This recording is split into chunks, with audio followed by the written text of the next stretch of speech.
Assalamu alaikum and good morning students. How are you all? Hope you are fine and good at your home. I am your science teacher Ms. Rabia Marine Rajput. As in the previous lectures, I told you about chapter number 1 ourselves. So today we are going to start our new chapter, chapter number 2, that is world around us. Means in this chapter you will study about the world and the surrounding of the world के world के surrounding में क्या क्या present है. So here we go. The first topic is ecosystem. First, the ecology is the study of ecosystem. Ecology क्या है? जब हम ecosystem को study करते हैं तो उसे हम ecology कहते हैं. That is also the branch of biology. Now first, ecosystem. That an ecosystem is a system of living things that interact with each other and with the physical world. An ecosystem is comprises of both biotic and abiotic means के ecosystem वो system है जिसमें living things एक दूसरे से interact करते हैं with the physical world. Physical world means वो चीज़ें जो कि आपको नज़र आ रही हैं, like structure of the world, like you can say that mountains हैं, रिवर्स हैं, लेक्स हैं. सो this is called the physical world. Means वो चीज़ें जो कि एग्जिस्ट करती हैं उन्हें हम फिजिकल वर्ल्ड कह सकते हैं. सो जब लिविंग थिंग का इंटरेक्ट फिजिकल वर्ल्ड से या फिर you can say that the non living से होता है या लिविंग से होता है तो उसे हम इकोसिस्टम कहते हैं. और एक इकोसिस्टम में हमारे पास 2 टाइप के कंपोनेंट्स होते हैं, that is biotic and abiotic. Biotic components are include all living things. Means biotic components में जितने भी लिविंग थिंग्स हमारे पास हैं वो सब इंक्लूड हैं. Like we have animals, plants and microorganisms. These are the living things. And in abiotic component include non-living things such as soil, minerals, climate, water, sunlight and wind. और abiotic component में हमारे पास non-living things हैं जो कि आपके पास present हैं, like as I already told you that the physical world, that is soil, minerals, climate, water, sunlight and wind. Means ये चीज़ें एग्जिस्ट करती हैं बट ये विदाउट एक्सटर्नल फोर्स मूव नहीं कर सकती. सो वो चीज़ें जो कि मूव कर सकती हैं दैट आर लिविंग थिंग्स और जिन्हें सांस लेने में लाइक वर्किंग करने में ऑक्सीजन की नीड होती है, that is living thing. Secondly, non living thing में आपको इस तरह का कोई प्रॉब्लम नहीं होता, लाइक वो जहाँ है वहीं पर प्रेजेंट रहते हैं.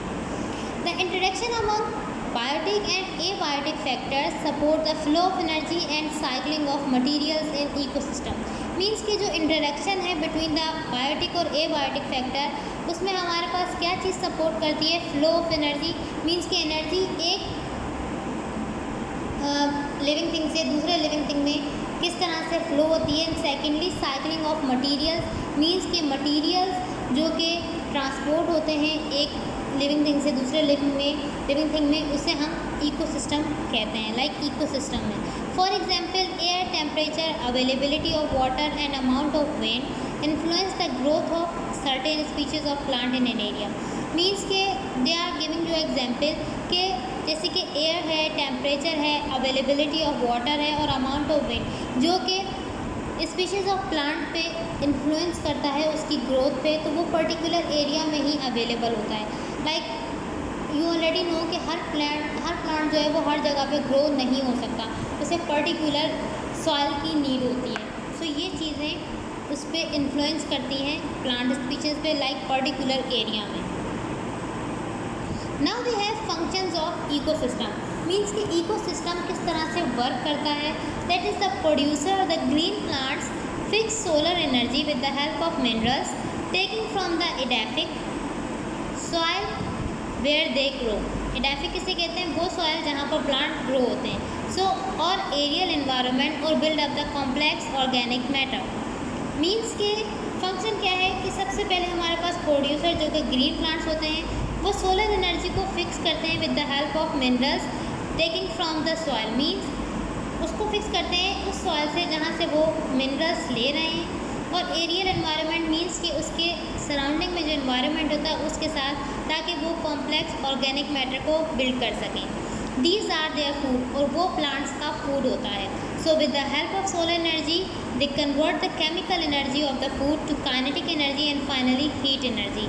Means सोलर एनर्जी मीन्स कि सनलाइट की हेल्प से ये केमिकल एनर्जी मीन्स जो सनलाइट ये स्कैटर्ड कर रहे हैं उस सनलाइट को ये फूड में कन्वर्ट करते हैं और वो फूड उसको काइनेटिक एनर्जी में हेल्प करता है और फाइनली उसके बाद ये उनमें हीट एनर्जी में कन्वर्ट हो जाते हैं. So we have two types that flow of energy. Flow of energy means the animals eat up plants and other animals as food, so the energy is transferred through food to animals. Means कि एक animals दूसरे animal को as a food जब ईट up करता है तो उसकी energy food के थ्रू एनिमल में ट्रांसफर्ड हो जाती है. Cycling of material. When plants and animals die then decomposers act on their dead bodies and decompose them into simple materials like carbon dioxide, water, minerals which go back to air, water bodies and soil from where they were taken. Means this is cycling of material कि एक material जहाँ से आया है वो वापस वहाँ पर पहुँच जाता है. Like it is a continuous cycle that they are saying कि जब प्लांट और एनिमल डाई हो जाते हैं लाइक उनकी वो डेड हो जाते हैं तो डिकम्पोजर उनकी डेड बॉडीज़ पर एक्ट करते हैं और उनको डिकम्पोज कर देते हैं सिंपल मटेरियल्स में like carbon dioxide, water and minerals.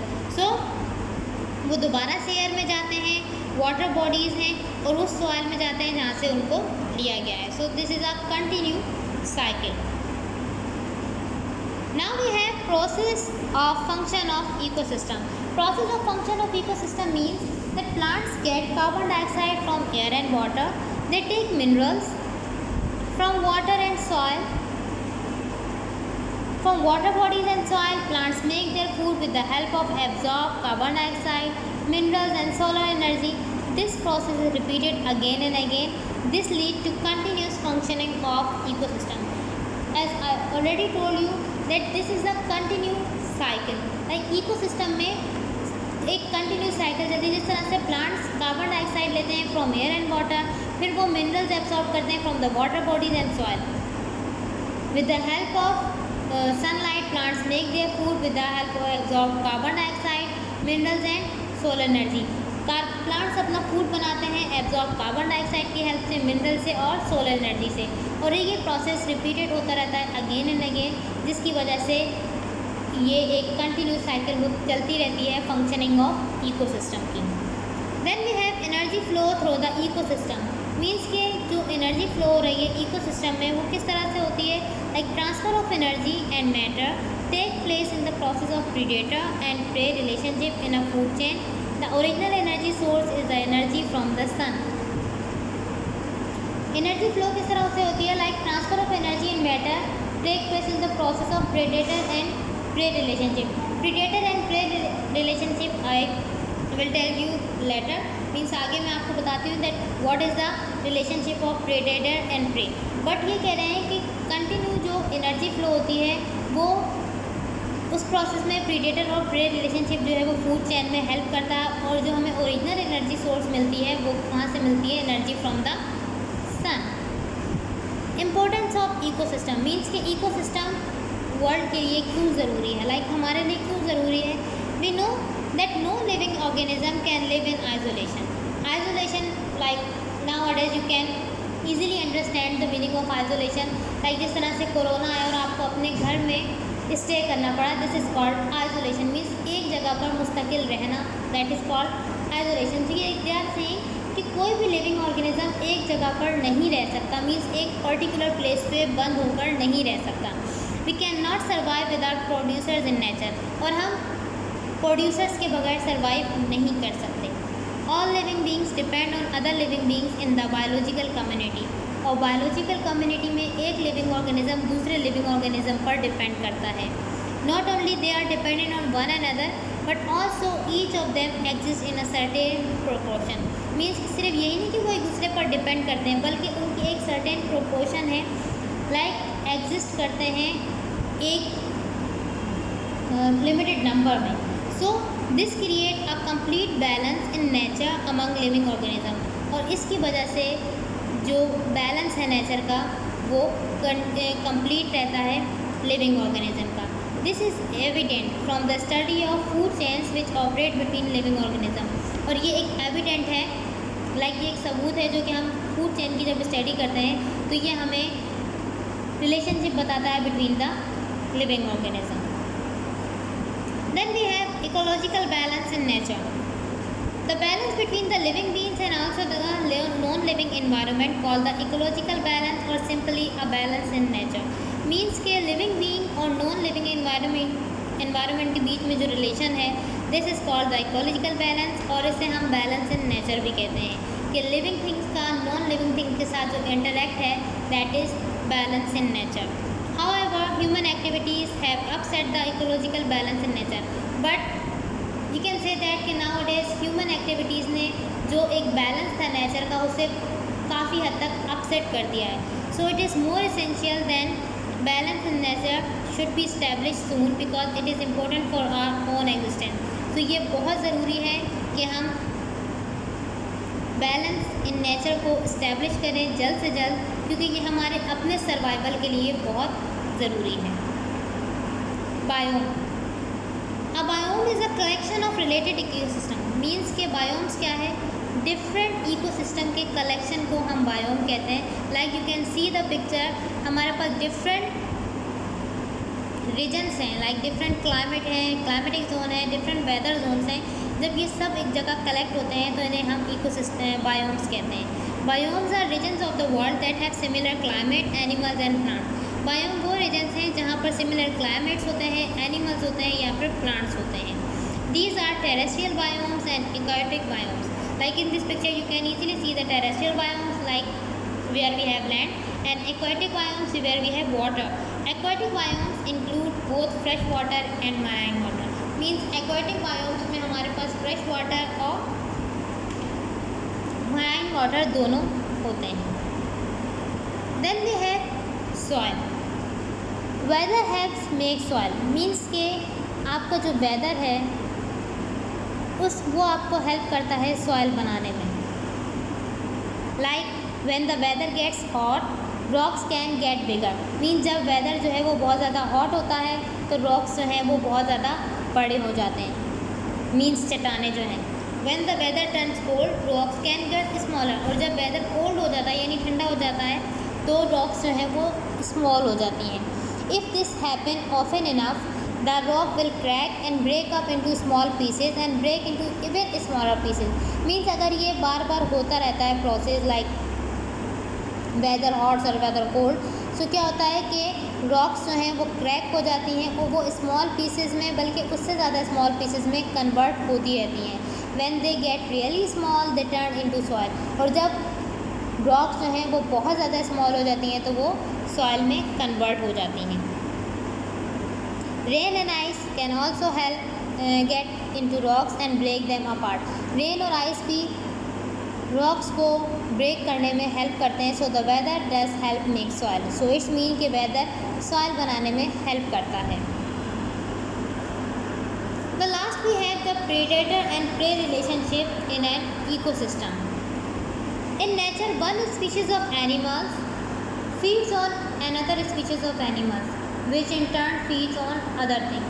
Means nature में क्या है कि एक species of animal दूसरी species of animal पर depend करती है जो कि turn करता है feeds of other thing में. The first species is called predator and the second is called the prey. Means वो species जो एक दूसरे पर डिपेंड करती हैं उनमें हम फर्स्ट स्पीशीज़ को प्रेडेटर कहते हैं and the second is called the prey. So here we know that what is predator and what is prey. Predator is an animal that hunt other animals for food. Predators वो होते हैं जो दूसरे animals को Hunt करते हैं अपने food के लिए. And the prey these are the animals that hunted और ईटेड बाय प्रेडेटर्स. और प्रे वो एनिमल्स होते हैं जिनको प्रीडेटर्स हंट करते हैं फूड के लिए. इस मीन कि प्रीडेटर वो एनिमल्स जो कि हंट करते हैं फूड के लिए और प्रे वो एनिमल्स जो कि शिकार होते हैं दूसरों के फूड बनने के लिए. Here in the picture you can understand the predator and prey relationship. Means here we have first we have predator. The each arrow shows that predator depend on prey and this is the relationship between the predator and prey. In this picture that the leopard is the predator and the deer is the Great. Thank you. Hope you can understand my lecture. If you have any problem, you can ask. Stay home, stay safe.